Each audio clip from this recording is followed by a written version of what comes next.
Bismillahirrahmanirrahim. Assalamualaikum warahmatullahi wabarakatuh. Salam sejahtera untuk kita semua. Shalom, Om Swastiastu, Namo Buddhaya, salam kebajikan. Yang sama-sama kita hormati, cintai, dan muliakan Presiden Republik Indonesia, Jenderal TNI Purnawirawan Bapak Prabowo Subianto.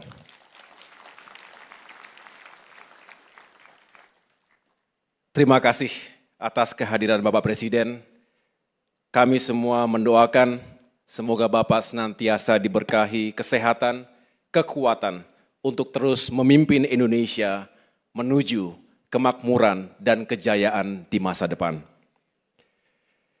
Yang saya hormati dan muliakan pula para pimpinan lembaga tinggi negara, hadir bersama kita Ketua DPD RI Bapak Sultan Bahtiar Najamuddin, Wakil Ketua MPR RI Bapak Hidayat Nur Wahid,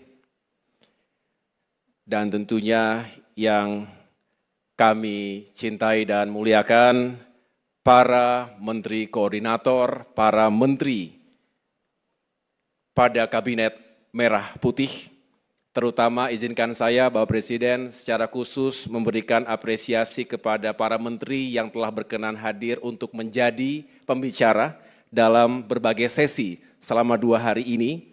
Yang pertama adalah Bapak Menteri Dalam Negeri, Menteri Luar Negeri, Menteri Keuangan, Menteri Perencanaan dan Pembangunan Nasional, Kepala Bappenas, Menteri Investasi dan Hilirisasi, Kepala BKPM, Menteri Pekerjaan Umum, Menteri Perumahan dan Kawasan Permukiman, Menteri Transmigrasi, Menteri Kesehatan, Menteri Pendidikan Tinggi dan Sains Teknologi, Menteri Pariwisata, Menteri Ekonomi Kreatif, dan tentunya last but not least, Ketua Dewan Ekonomi Nasional, Bapak Luhut Panjaitan.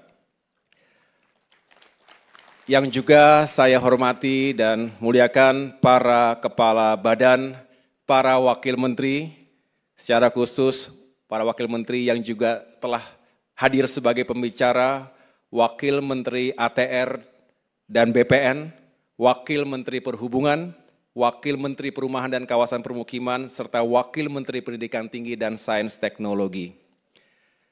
Sekretaris Kabinet, para duta besar negara-negara sahabat yang mulia, hadir pula para gubernur, wakil gubernur, bupati, dan wali kota dari seluruh Indonesia, development partners, business leaders, Bapak Ibu yang berbahagia.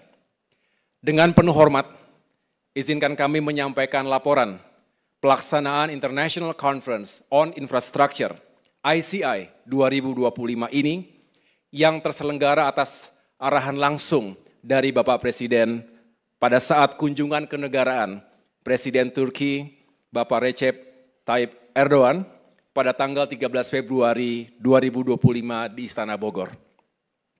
Kami tentunya menyampaikan apresiasi dan rasa hormat yang setinggi-tingginya atas visi dan arahan Bapak Presiden yang telah menjadi kompas utama dalam perencanaan dan pelaksanaan infrastruktur secara nasional. Di tengah kepastian, saya ulangi, di tengah ketidakpastian global, arah pembangunan infrastruktur Indonesia menjadi bukti bahwa kita mampu merespons dengan solusi, bukan hanya dengan retorika. Hari ini dunia tidak hanya melihat Indonesia, tetapi juga menghormati arah kepemimpinan Bapak Presiden dalam menjawab tantangan global melalui infrastruktur yang berkelanjutan. Alhamdulillah kami laporkan Bapak Presiden, antusiasme luar biasa menyertai forum ini. Lebih dari 7.000 peserta dari 33 negara hadir selama 2 hari, mulai kemarin hingga hari ini. Mereka bukan hanya menyaksikan konferensi, tetapi menyaksikan arah baru pembangunan Indonesia, sebuah arah yang dituntun oleh kepemimpinan yang kuat dan visi besar Presiden Republik Indonesia.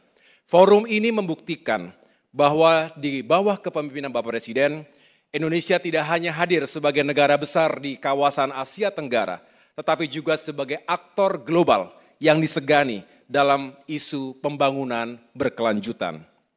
Bapak Ibu sekalian yang kami muliakan, pada pelaksanaan ICI 2025 ini, kami mengangkat tema Sustainable Infrastructure for the Future, Innovation and Collaboration. Tema ini bukan hanya relevan, tetapi mencerminkan filosofi pembangunan di bawah kepemimpinan Bapak Presiden yang menggabungkan keadilan sosial, kedaulatan nasional, dan juga keberlanjutan. Tema ini juga sejalan dan sejiwa dengan arah pembangunan nasional yang tidak hanya membangun secara masif, tetapi juga membangun dengan keberanian, akal sehat, dan juga arah strategis. Bapak Presiden, saya rasa kita semua sering mendengarkan, beliau mengingatkan kepada kita bahwa bangsa yang besar adalah bangsa yang berdaulat, bukan hanya secara teritorial, tetapi juga dalam pangan, air, dan energi. Dan arah itu tentunya kita harus wujudkan dalam kebijakan konkret infrastruktur nasional. Untuk itu, kami turunkan tema besar ini ke dalam 5 prioritas strategis infrastruktur nasional. Pertama, infrastructure for food and water security. Kita sedang merehabilitasi 2,5 juta hektar irigasi, membangun bendungan serbaguna dan memperkuat infrastruktur logistik, pertanian, serta cold storage, termasuk sistem penyediaan air minum. Ini adalah bentuk nyata keberpihakan pemerintah pada petani, nelayan, dan desa, karena kemandirian pangan adalah fondasi dari kedaulatan bangsa yang kita cintai ini. Pembangunan infrastruktur tidak lagi sekedar membangun fisik, tetapi membangun social justice dan kemandirian bangsa. Yang kedua, clean energy infrastructure. Melalui RUPTL 2025-2034, ditargetkan penambahan 69,5 gigawatt listrik dengan 76% berasal dari energi terbarukan dan storage. Surya, angin, hydro, panas bumi, dan juga waste to energy. Sejalan dengan target net zero emission 2060 dan menjawab lonjakan kebutuhan dari industri, kendaraan listrik, serta pusat data digital berbasis AI. Ketiga, seamless and equitable connectivity. Kita membangun koridor transportasi terpadu, jalan, pelabuhan, rel, dan bandara dengan prioritas wilayah timur Indonesia, Papua, Maluku, Nusa Tenggara, termasuk Sulawesi dan Kalimantan.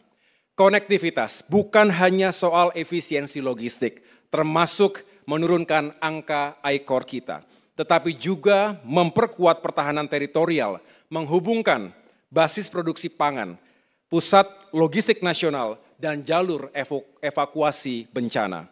Inilah esensi infrastruktur sebagai alat pertahanan negara. Kita juga mendorong konektivitas digital melalui perluasan broadband dan pusat data regional. Ini adalah infrastruktur utama di era digital saat ini dan ke depan. Yang keempat, livable and resilient cities. Lebih dari 70% rakyat Indonesia akan tinggal di wilayah perkotaan pada tahun 2045. Karena itu, kita berinvestasi pada perumahan terjangkau, transportasi publik ramah lingkungan, serta pengendalian banjir dan pengelolaan sampah. Dengan semangat ekonomi sirkular, kami mendorong transformasi pengelolaan sampah menjadi pembangkit energi, bahan baku industri, dan sumber ekonomi masyarakat lokal. Tak hanya mengurangi beban lingkungan, ini juga membuka peluang investasi baru di sektor waste to energy dan daur ulang berskala industri. Dan yang kelima, kami laporkan adalah financing reform for sustainable infrastructure. Arahan Bapak Presiden jelas adalah menggeser paradigma pembangunan dari model yang terlalu birokratis menuju model kolaboratif, mengedepankan peran strategis swasta dan inovasi pembiayaan. Untuk itu kita mendorong skema KPBU, Green Bonds and Blended Finance, bukan hanya mencari dana, tetapi mengundang mitra-mitra strategis untuk membangun bersama. Implementasinya, kami akan kerjasama dengan Kementerian Investasi dan Hilirisasi juga BKPM, serta kementerian lainnya untuk membentuk semacam Project Facilitation Office sebagai pusat akselerasi investasi infrastruktur. Hal ini terinspirasi dari berbagai best practices di dunia, termasuk Singapura, Hong Kong, dan Australia. Adapun sebagai tindak lanjut dari ICI 2025 ini, kami meluncurkan Project Katalog 2025. Setidaknya ada sekitar 40-an proyek yang sedang ditawarkan, mencakup transportasi, energi, air, pengelolaan sampah, perumahan, dan kota cerdas. Kami tidak sekedar mengundang investasi, tapi mengundang kemitraan jangka panjang dalam semangat gotong royong global. Khusus pesisir utara Jawa, utamanya Jakarta. Sesuai arahan Bapak Presiden, pada akhir Februari lalu, kami membentuk semacam satuan tugas Giant Seawall Pantura Jawa untuk mengkonsolidasikan perencanaan dan mengawal pelaksanaan perlindungan pesisir. Bukan sekedar dinding, tetapi sistem adaptif untuk menghadapi krisis iklim dan banjir rob, menjaga ekosistem dan kehidupan masyarakat pesisir. Arahan Bapak Presiden tersebut bukan hanya merupakan respons teknis, tapi sebuah keputusan yang berani untuk menyelamatkan masa depan jutaan rakyat di pesisir utara Jawa. Bagi bangsa yang hidup di kepulauan, melindungi garis pantai adalah melindungi eksistensinya. Karena bagi kita, membangun peradaban manusia, saya ulangi, peradaban masa depan Indonesia juga berarti melindungi yang paling rentan dari bencana. Mengingat besarnya tugas ini, kami siap bekerja sama dan berkolaborasi dengan seluruh pihak untuk kesuksesan bersama. Bapak Presiden yang kami hormati, ada yang membandingkan pembangunan infrastruktur masa lalu dan masa kini.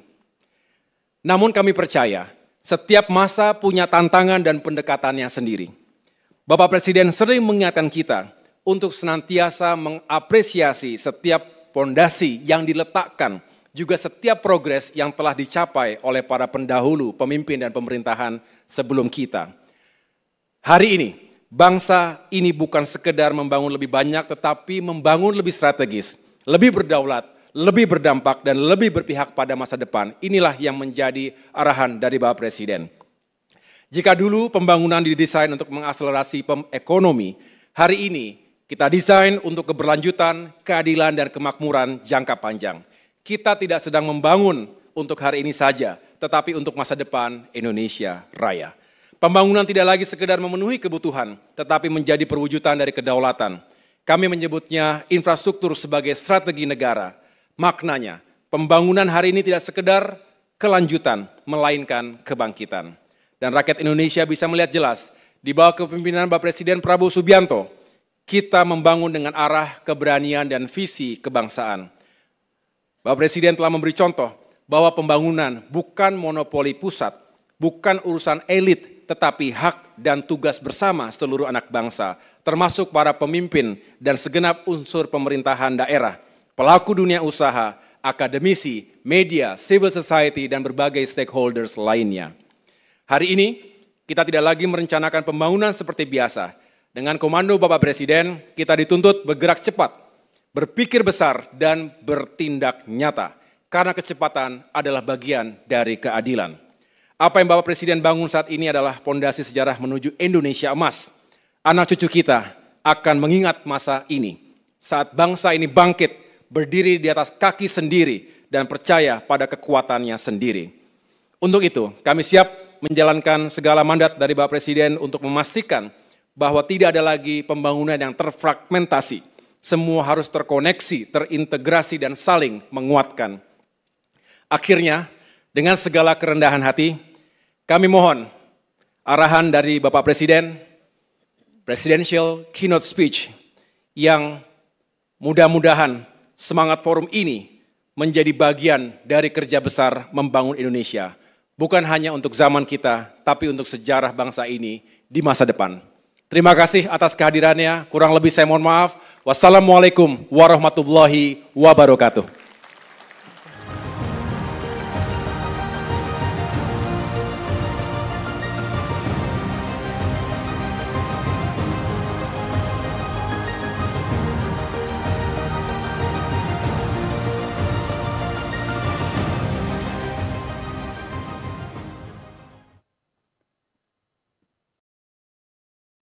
Hadirin yang kami hormati,